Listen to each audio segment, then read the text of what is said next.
Ooh.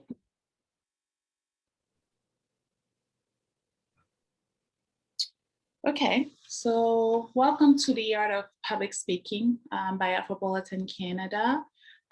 Thank you for joining me today and over the course of this month of August, over the next 4 weeks, to talk about communications and then to talk about, the art of public speaking. We just want to take this opportunity to thank CABC for supporting us this summer with the Level Up program because this component is also part of the whole Level Up program that we have been facilitating over the course of the summer of 2021. So yeah, my name is Kelly de Fogain, and I'm the executive director of Afropolitan Canada. I've been at Afropolitan Canada for as long as it has existed, so almost 10 years, 11 years. I am a new mom. I'm also an entrepreneur. I've launched a couple of small businesses, and some have failed. Others are starting to pick up. So that's my journey as an entrepreneur. And also one thing that I love to do is to travel. As for my information, you can find me mostly on those two or three, I should say three contact info, either on Instagram, on LinkedIn, or you can always send me an email at kelly@afropolitan.ca. So before we start, I think we need to do a land acknowledgement, especially in the climate we're currently in Canada. I think more than ever, it's important to think about the land we stand on and to be grateful to the population, the people who were there before us. And so we would just like to begin by acknowledging the land on which we gather across the provinces of Ontario and beyond. The province is covered by many treaties, such as the Dish with One Spoon Treaty, Upper Canada Treaties, James Bay Treaty 9, London Township Treaty 6, Manitoulin Island Treaty 45, Treaty 13A, Treaty 3 of 1792, Treaty 5 of 1875, Robinson-Huron Treaty, and the Williams Treaties. As settlers, we are grateful for the opportunity to meet here, and we thank all the generations of people who have taken care of the land for thousands of years. Long before today, as we gather here, there have been Aboriginal peoples who have been stewards of this place. So, as I mentioned earlier, the art of public speaking is going to happen throughout the month of August, and we're starting with the first module today, which is really an introduction to public speaking. It's going to be a little bit of a theoretical content here, depending on the number of people that we have. I'm hoping that it could be more of a conversation as to identifying our weaknesses and strengths in terms of public speaking. And during the second module, we will then dive in terms of the characteristics of what makes a great speaker. I think the second module is definitely one to not miss in case of gathering all those great tips as to like what makes a difference between a confident speaker or an everyday speaker. And then the third module is about practice, like what are some tools that you can use to make your practice better. And in terms of tools is really everything about our body, how to use your tone, how to use your gesture, and much more. And finally, the fourth module is really about what stand in the way of making us all confident speakers, and it is our fears. And those fears can be anxiety, it could be stress, and it could be the fact that we don't trust ourselves enough, and we project that on people, and we think that they see it the way we see ourselves. So we are going to conquer those fears. We will be identifying them, but we will also be providing remedies basically to conquer those fears. So I just wanted to ask, there's this one question that I had in mind here, and please feel free to jump in at any time. But the question is, why is it, why is communication so important, especially nowadays?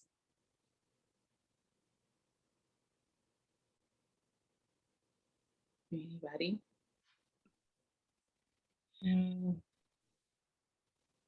Anyone know?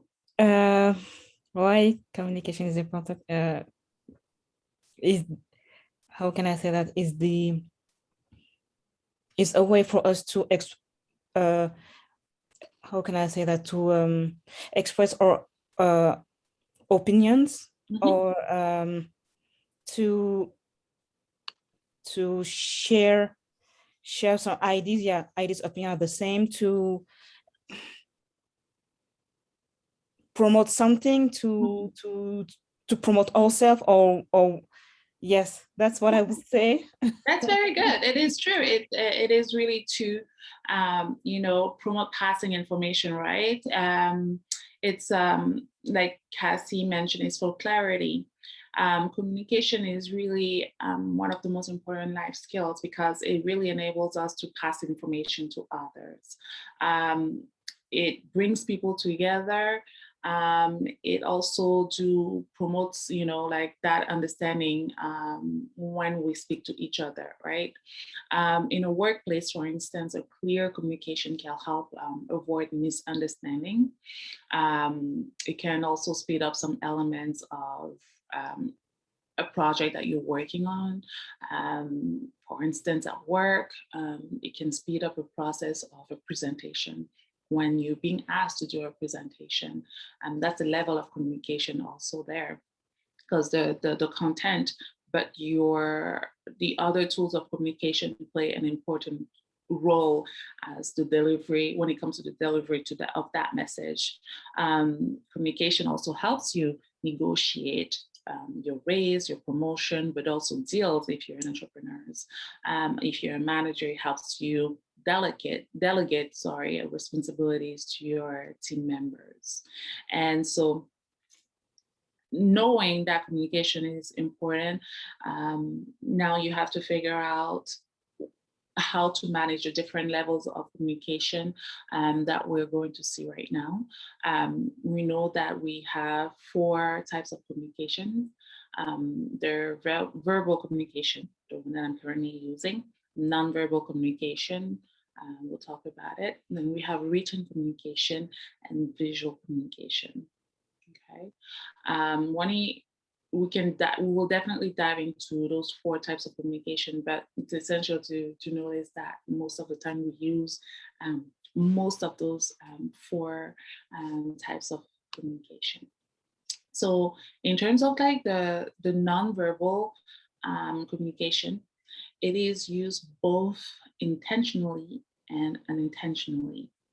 I can tell you for a fact that I am, for once, an introvert person. I don't talk very much. However, I am very well known by my surrounding, my network, my family, for my nonverbal communication. Sometimes I don't do it on purpose, and most of the time I do it on purpose. Some of the characteristics of nonverbal communication include facial expressions, as you can see in this picture.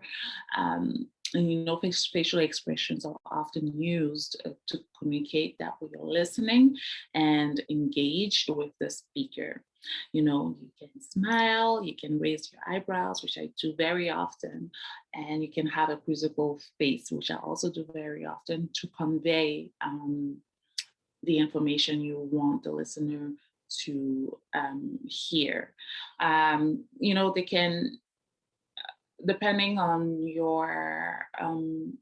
the environment you are in, nonverbal communication can help keep the conversation going without you having to interject And so that can be when you have a keynote addressing, for instance, his or her audience.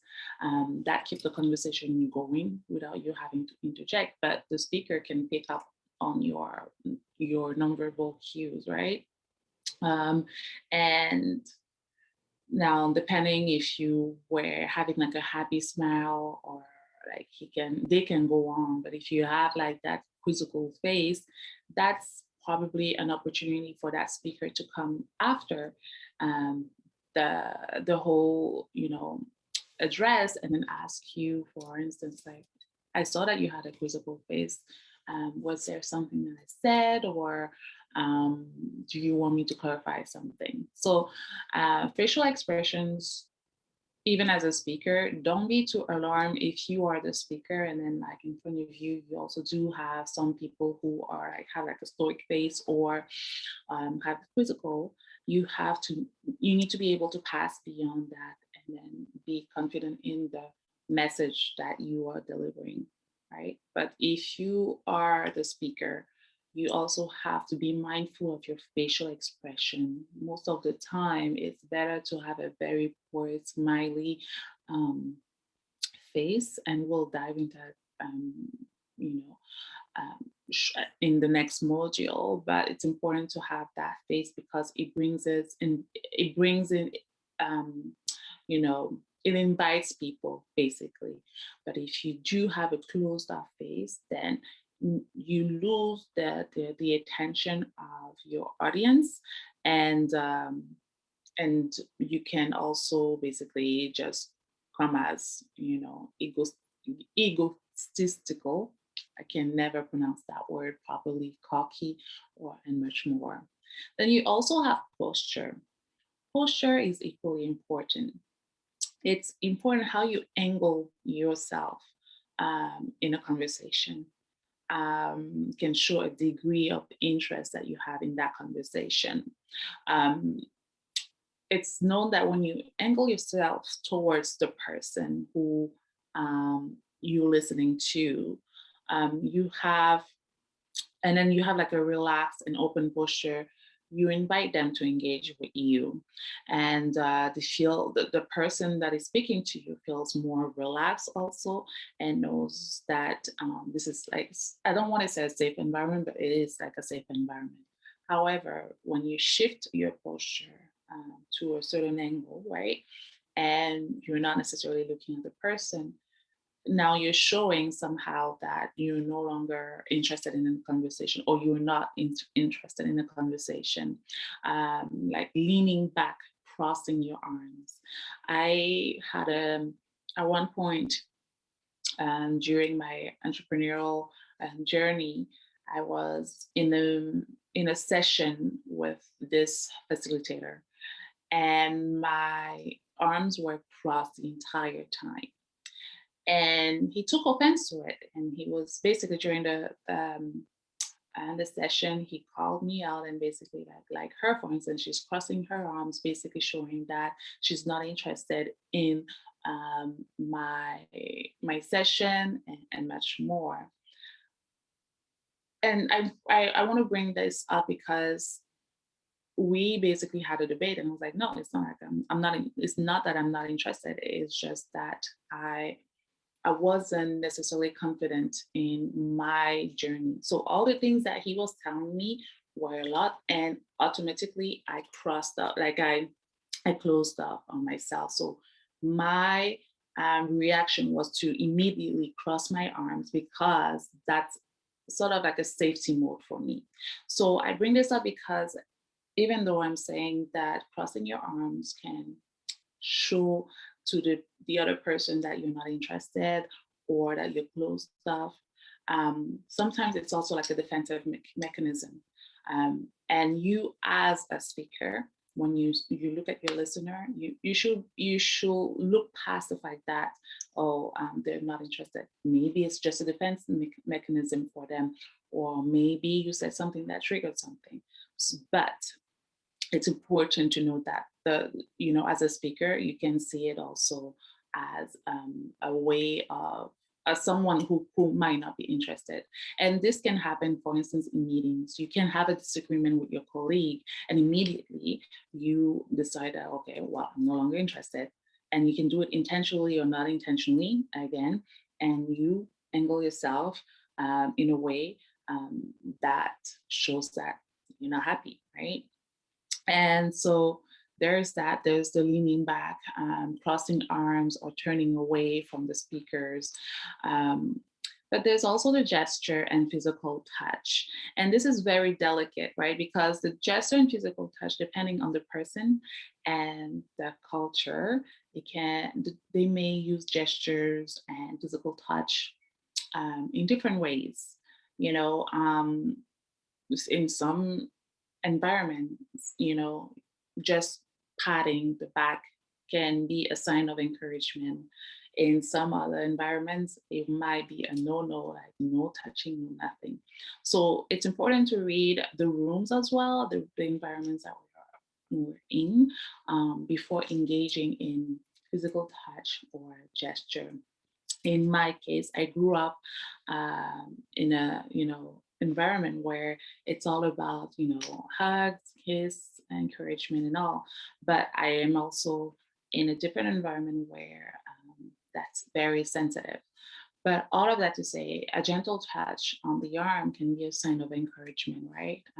And um, handshakes, for instance, during interviews, we have to be mindful of how handshakes can be. Some can, a strong handshakes can show like a sign of dominance. A weak handshake, it's like, okay, get your life together, for instance. So you have to always find the balance when it comes to the gesture and the physical touch, what's appropriate and what's not.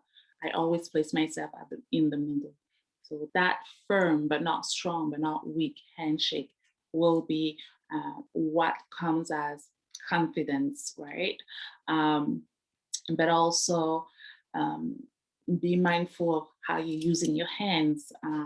One person that to me is so amazing at hand gesture is the previous president of the United States.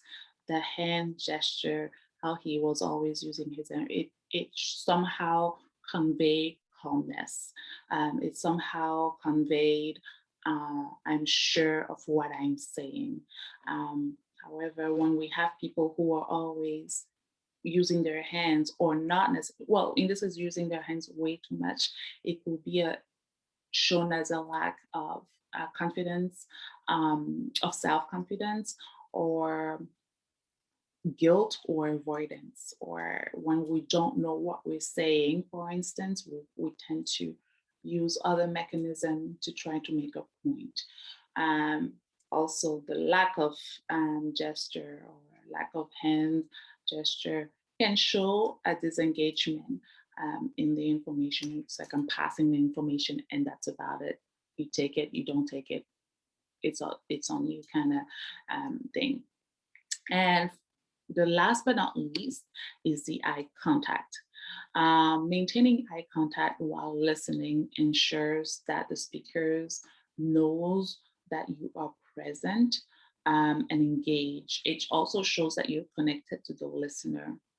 And this is also very similar to what we were saying about physical touch.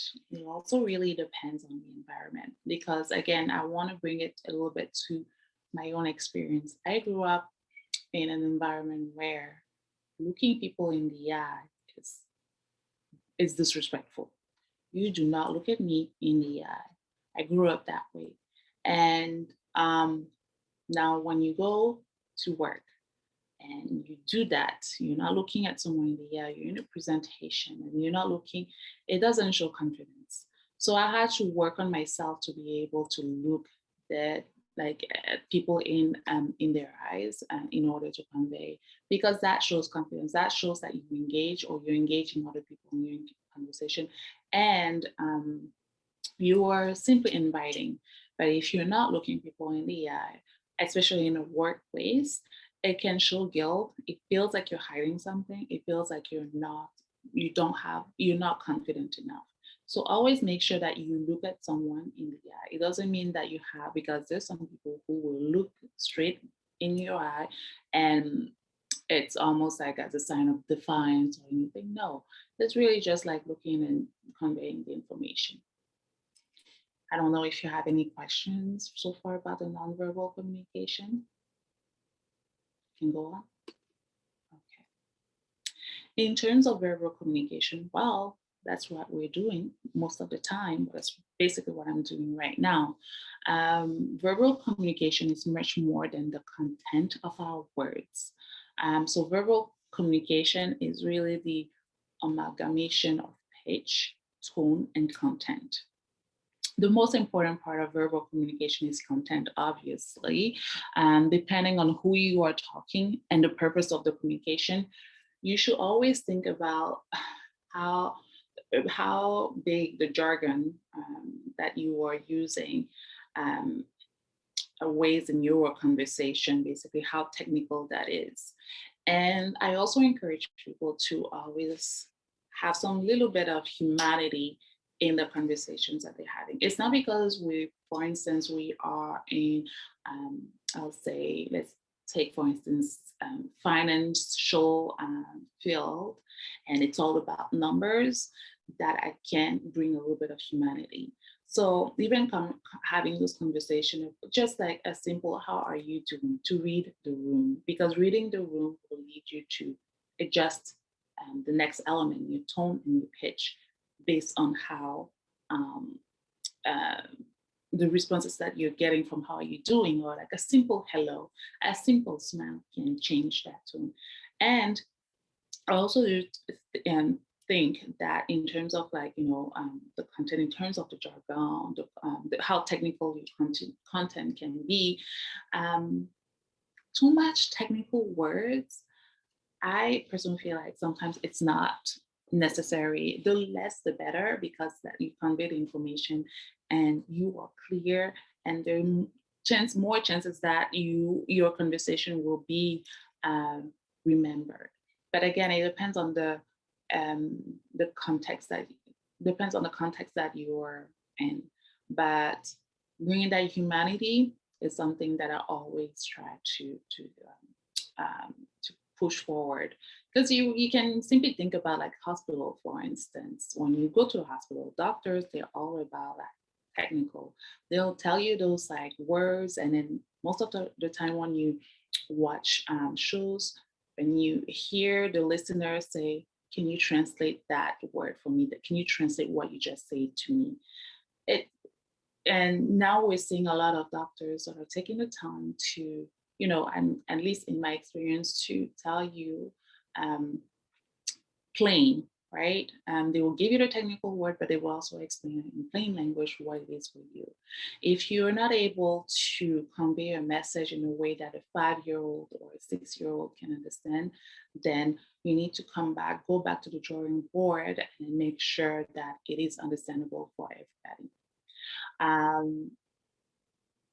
I want to Another element is like even reading books. There's certain books that when you read, for instance, I always take the case of, I don't know if you've read a couple of books by Oprah. I can't remember the last title, but there is this one book. And so, like, I've never read a book where I did not have to go and then get a dictionary, because it was that simple. It was so clear. But it doesn't mean that it wasn't like high level kind of language and all, but it was so clear that maybe 3 times, 4 times, I just had to go in and pull up that dictionary just to say, okay, what is the synonym of this, just to enrich my vocabulary. But I say this to say, even in our context of entrepreneurs, public servant, or just overall we're workers and all, making sure that the content is as plain as possible, not plain, but as clear and a language that can be understood by everybody is important. Then we go into the tone. Tone is also very important, as it conveys information on how the speakers views the listeners. It is important to maintain a calm, respectful, and professional tone. Um, um, yeah, because like having a clear tone, very calm, very respectful, it's somehow you could be doing something else, washing your dishes, whatever, but that tone, some even if you were doing something, somehow it will bring you back to a conversation. Like you're listening to a podcast, you will see that most of them, it's like monotone, but very inviting. The tone is very important. And even closing your eyes, you can detect in the tone of the speaker if they're smiling, if they're angry, or if they don't care. I mean, it's try, for instance, even if you're having a conversation because now COVID situation and then you don't want to show your face, try to have a conversation, right? Turn off your camera, try to have a conversation with a tone, and then just smile throughout that conversation. And you will be able to pick up on your listeners being like, oh my gosh, is she just like smiling, or he or are they smiling? During this conversation. It makes a whole lot of difference. And the tone when you're angry or I will say not angry, well, when you're not interested, your tone will also change, right? And but there's a difference between the tone and the pitch. The tone is how the speakers basically views the listener, like how you want to invite them. However, the pitch is about how you convey your emotions, right? Um, um, a pitch can really vary on how you're dealing with your emotion at the moment, right? Like if you're super angry, your pitch is going to be a little bit high, um, which is not always a bad thing, I should say, depending if you are advocating for something or working on a project and your staff keeps making the same mistakes over and over. Having like a little bit of a firm pitch can, it can be firm but not disrespectful and still professional, but it conveys the message that you need to get it together, kind of thing, right? Um, but it is super important to control the pitch will allow you to communicate effectively. Sometimes what I do is to watch debates. And I tend to watch the US presidential debates. One debate that I always found interesting was the one with Hillary Clinton and Trump. And was it Hillary Clinton and Trump, or was it Hillary Clinton and I can't remember now. But there was one debate where she basically, you could tell that she was starting to get upset, and that played against her. So unfortunately, there is a little bit I'll say, sexism in the environment that we're in, and then like we tend to, when a woman, her pitch starts to be a little bit up, then we will tell her that okay, well, she's getting angry and all. But it is one example of how immediately for me watching, I was like, "Oop, she's starting to get a little bit angry there. She's starting to be, you see." But then when you watch, for instance, President Barack Obama, even when he is hungry, his pitch, his tone never fluctuates, but he can get you the message across. And so that is important to maintain. It's how to adjust your pitch depending on the situation that you're currently in. But if you're addressing a public, if you're addressing a community, if you're addressing, it's always important to maintain that pitch, that tone, because it shows that you can also take um, you can control basically the emotions that you have. You can go after closed doors and then scream, but right there, if you're addressing a group of people, it definitely shows that it shows you as a very calm person, as a very professional person. Any questions around the verbal communication? Okay, so we'll move along with written communication here. In terms of written communication, we know that it's massively used, especially right now during the pandemic, as we have to work remotely. It means that we are writing more emails, right? It means that we are writing more messages, whether it's through Slack, that's the other one, all those sources.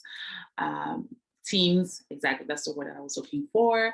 We're writing more of those than when we were working in person. It means that, even the little conversations of 5 minutes that we used to have, like, hi, Sarah, how are you? We find ourselves writing those in like Teams meeting, those group chat, those chat box and all. And it's now very important now to make sure that even our written communication is done in a way that there's no miscommunication.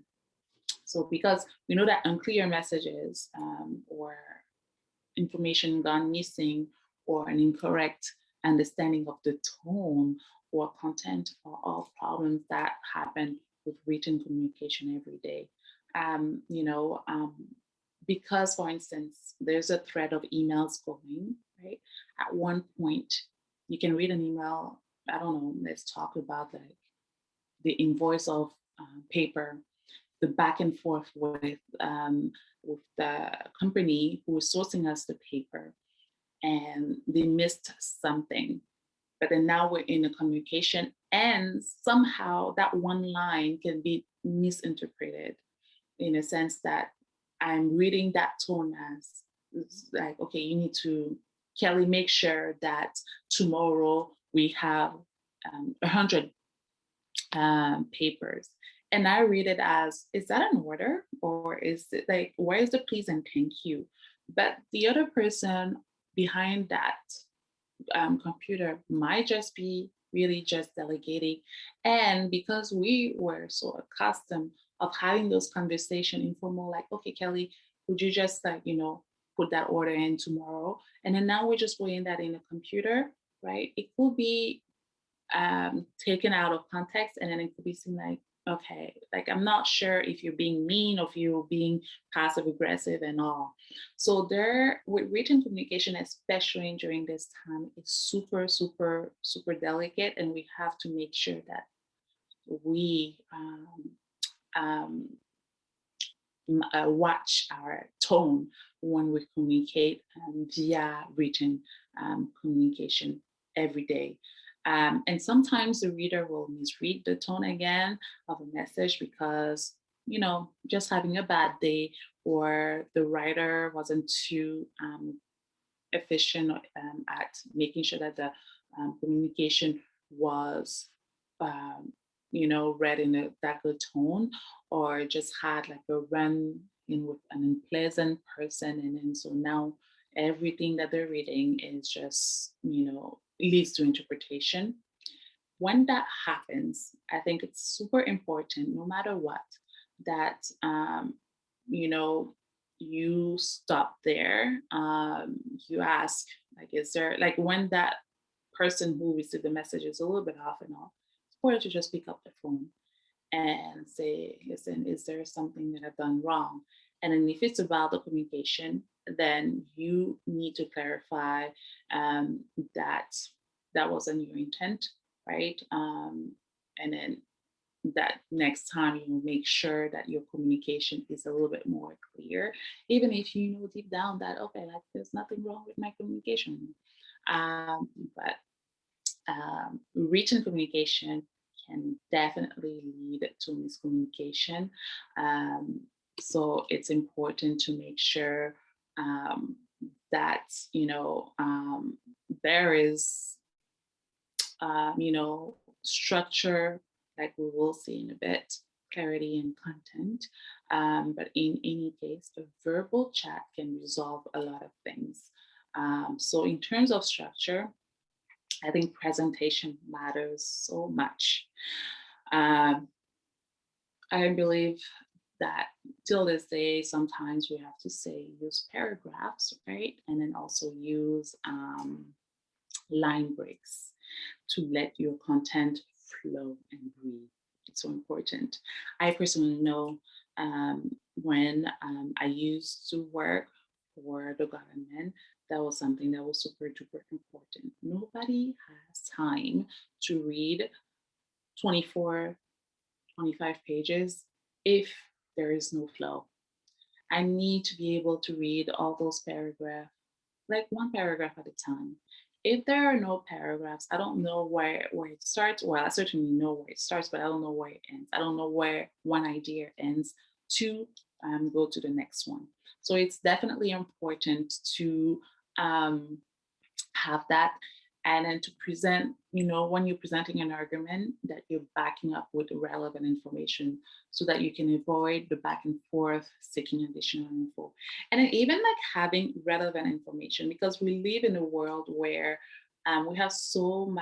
we don't have much time, I will say, um, to read a lot. Even backing up that information could be just adding a hyperlink to the information that you're presenting. It could be adding an appendix to the information. So all of this to say, you can have like a one pager with all your information for 4, 5, 6 paragraphs, right? If you're presenting, I don't know, on like a search of water in one of the rural communities of Ontario, and that is like a 24 um, pages of research. If you're working in an environment like the federal government or the provincial government, and you have all those layers, for instance, of approval, best believe that your minister or your assistant deputy minister does not have the time to read your 24 pages. So you will need to condense or find the relevant information to put in probably half of one page so that they can read and find solution. Well, with the solution included in that. So there are ways to present without having too much detail. And I say this because I had in my other job, my 9 to 5, we basically have to report to our manager, then to the manager reports to the director reports to the assistant deputy minister, the assistant deputy minister reports to the deputy minister, and then the deputy minister to the minister. So meaning that we have one assistant deputy minister with probably six directors, so 60 to 80 employees, and so probably 20 portfolios, right? When you go into that briefing, for instance, you only have one shot at presenting the problem and presenting the solutions.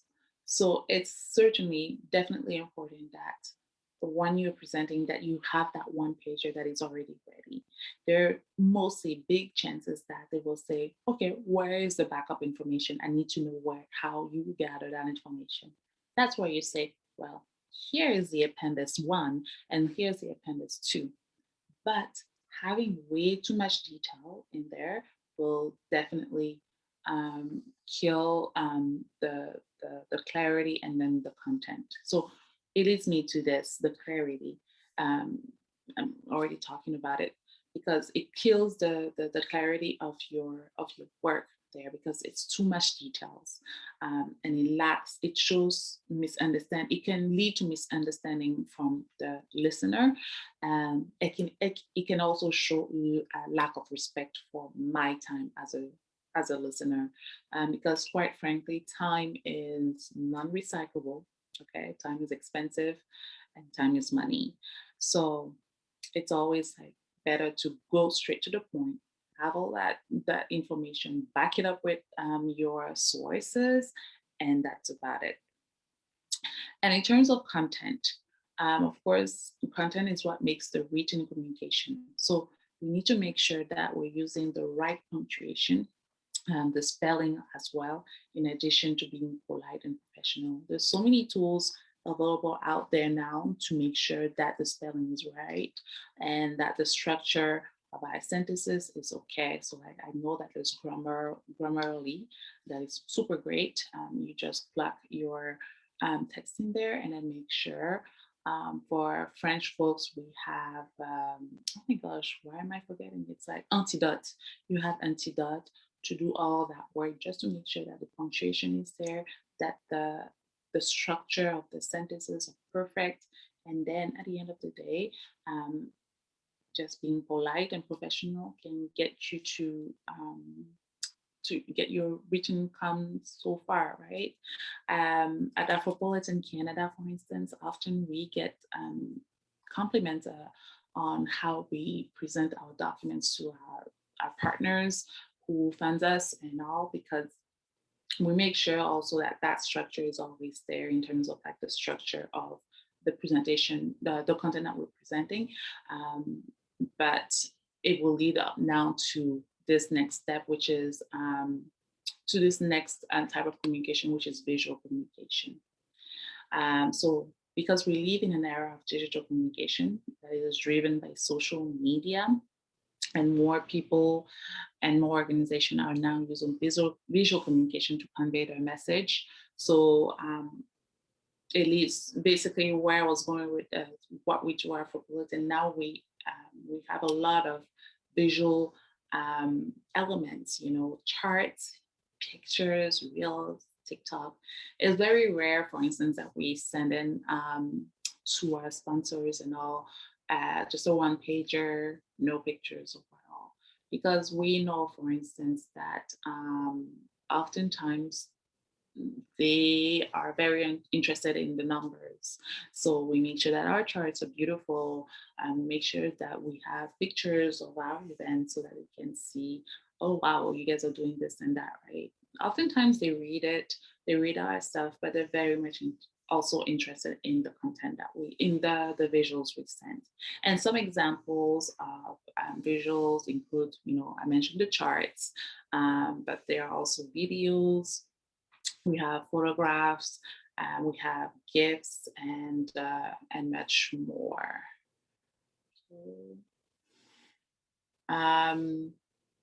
So let me see here. Perfect. Any questions about those four? Okay. In terms of what makes a good speaker. So in terms of what makes a good speaker is a confident communicator that draws you and engages you. A good speaker makes you feel like they're talking directly to you and connects to others through words, gestures, and voice. A UCLA study has shown that people interpret the attitudes and emotions of others on the basis of three factors: the visual, how we carry ourselves; the vocal, sound and tone, and volume; and the verbal, words we use to communicate. The study showed that 55% of the way people interpret our attitudes and emotion is through the visual. And then 38% of the way people interpret your attitude and emotion is through the vocal. And 7% of the way people interpret your attitudes and emotion is through the verbal. That says a lot, right? It shows again that visual is so important. Without visual, it's hard to get through the message. So it's important to make sure that it's there. Then you have 38 that did say that vocal is super important as well. So how you're communicating, your pitch, your tone play a super important role in how you're delivering the message. And then you have the 7% that it's a verbal. But verbal is still important because it's about that content, right? But a confident communicator is overall someone who's thoughtful with the words and who recognizes the impact of language, has facial expression that reflects the mood and texture of what's being said. We will dive really much more in the second module, for how, like the characteristics of a good speaker. But for now, let's work on, an important element, which is the elevator pitch. So in terms of the elevator pitch, an elevator pitch, also known as an elevator speech, is a quick synopsis of your background and experience. The reason it's called an elevator pitch is that it should be short enough to be presented during an elevator ride, right? So as you can see in this little illustration, when you, let's say the 23rd floor, you have those two individuals. The individual in blue is presenting what they do in terms of what they're doing. It shows a graph there. So he is, or they are presenting something right there, their elevator pitch. And then you see in the second one that by the time that they're down, obviously those are two different people. We're seeing the dollar sign, and then we see a handshake. It's a done deal. So during that ride in the elevator, you should be able, to share your expertise and your credential so quickly and effectively with the people who don't know you. So the speech is really about you. It's who you are, right? It's what you do and what you want to do if you're doing job hunting.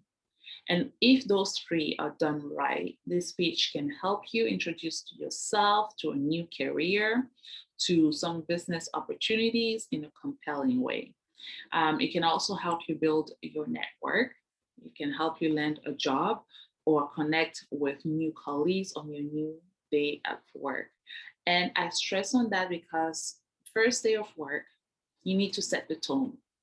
You can't come in a new job and just like during the team meeting and then they say, and here is Kelly, and Kelly is doing this and that.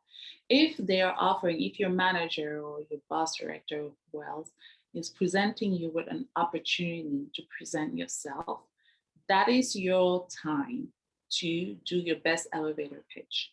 You have to tell them who you are. You have to tell them what you have done in your professional life, and you have to remind them why you've been hired.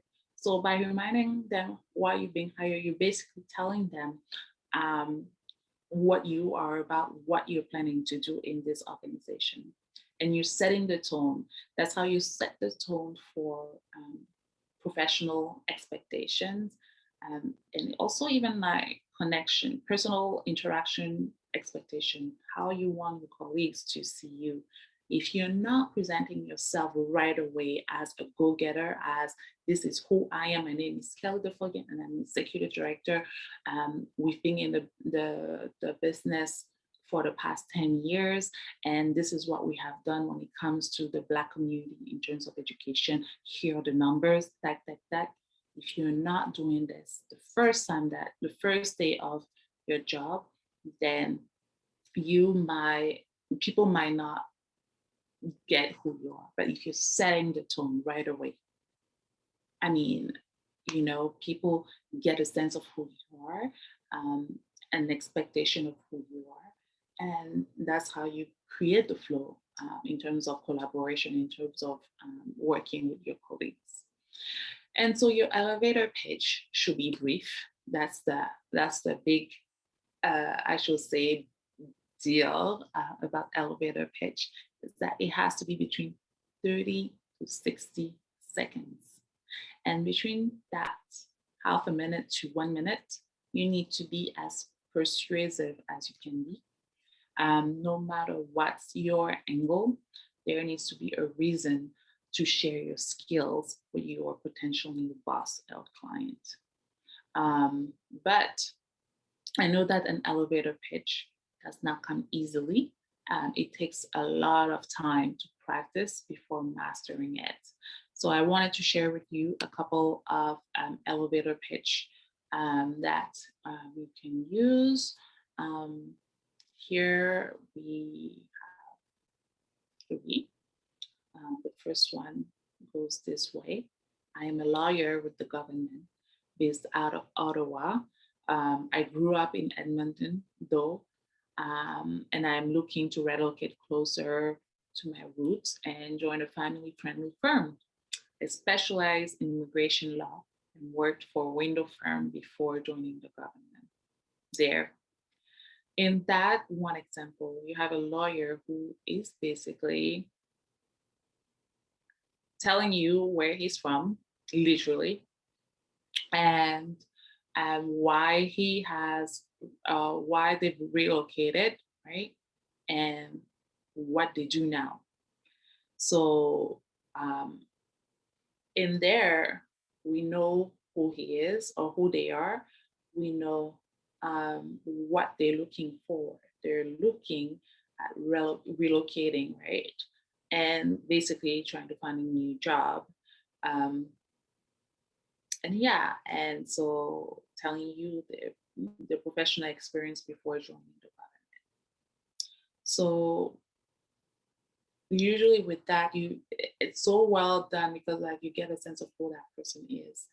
It might not be clear because it says I'm looking to relocate closer to my roots and join a family. Well, yeah, it's super clear that they're looking for a job here. So, and the second one is my name is Barnett, and after years of working at other dentist offices, I'm taking the plunge and opening my own office. If you know anyone who's looking for a new dentist, I hope you'll send them my way. Here's my card. Perfect. Super straight, direct. He's looking for new clients, right? Um, and then he's basically told you his name, how long he's been working for at other dentists' offices. So he does have professional experience. And then he has taken the courage to open his own office. And now he's looking for new clients. What better way to sell yourself? That is probably in less than 30 seconds, right? And finally, my name is Carrie, and I run a tracking company. It's a family owned business. And we think the personal touch makes a big difference to our customer. Not only do we guarantee on time delivery, but my mom and I personally answer the phones. So here are some examples. What I will say when we have elevator pitch, like elevator pitches like this, is to make sure that we either have a business card or that our LinkedIn accounts are perfect. I know that we're moving away from business cards because people lose them. They're not as effective. And now, because everything is on the phone, you have your business cards, you have your credit cards, everything is on the phone. I think it makes more sense now that even when you're having an elevator pitch and then you're communicating to your future next box, um, make sure that at the end of that conversation, either that person has um, gone and then added you to their um, LinkedIn account, or you've done it. Either way, one of you two has to do it. And if you're the one making the ask, if you're the one reaching out during that elevator pitch, make sure that there's a follow up. Or as soon as you add that person on LinkedIn, do make sure that the next day, at the very last, right, that you have sent a note, a message to that person and saying, "Hi, Barnett. This is Kelly from the elevator at Bay Street. Thank you so much for engaging in that conversation with me. I just wanted to follow up with you and then wondering if you'd be open for a coffee chat next Thursday, whatever. Put your calendar out there for like not putting you like outrightly, but like suggesting dates for your coffee chat and see if they respond. Technically, they do respond, and then that's where you go from there. But do not be afraid to go for what you want. That is the message. That is basically what communication is all about. It's one of the most powerful tools to get what you want. It's not so much about the content, but it's how much you are putting yourself out there, is how much you use those tools to get what you want and what you need. So all of this to say, and this is the last slide of this workshop for today. Let's start by working on our elevator pitch. And next time that we see each other, let's share what we have done. Your elevator pitch should be short and sweet. Remember that it is very similar to a sales pitch. The only difference is that it's between 30 to 60 seconds. So make sure that it is short and sweet. Focus on the essential. So making sure that you focus on who you are. I am and I do. What do you do? So that's an I do. And what do you want to achieve? And if I may add, this is how you can contact me. Okay. And then always be positive. Always be positive. The most positive that you are and you can be, that's how people will be reminded of you. Oh, that one who was always smiling. Oh, that one. Always be positive, but be persuasive as well. People tend to um, um, link persuasive with pushy and whatever. There's a way of being persuasive and being so positive that it's like, oh my gosh, did I just buy this like this, like this object just like that? But because your persuasion can be done in such a positive way that, or your sell can be done in such a positive and persuasive way that people don't even realize that, you were pushy, for instance. So be direct, be concise, and what do you want to do? So yeah, focus on what you want to do. And finally, your elevator pitch has to be practiced many times. The first time you might not get it right away. So you need to practice over and over again. And your elevator pitch will vary. You may have like 2, 5 elevator pitches, depending on who you're talking to. Your elevator pitch for your professional 9 to 5 would not be the same as your elevator pitch for a potential sponsor, and it will not be the same for a potential entrepreneur. So make sure that you have different in your pocket, virtual pocket, I will say, and practice as much as you can. All right. I'm not sure if there are any questions. Okay. If there are no any questions, then I just want to thank you. This is the first module that we just completed today, right? If you want to follow Afropolitan Canada, you can do so on Instagram, Afropolitan_Canada, Facebook, LinkedIn, and of course, our website. The second module is going to be next Tuesday. Yes, we will definitely dive in some more on what makes a great speaker.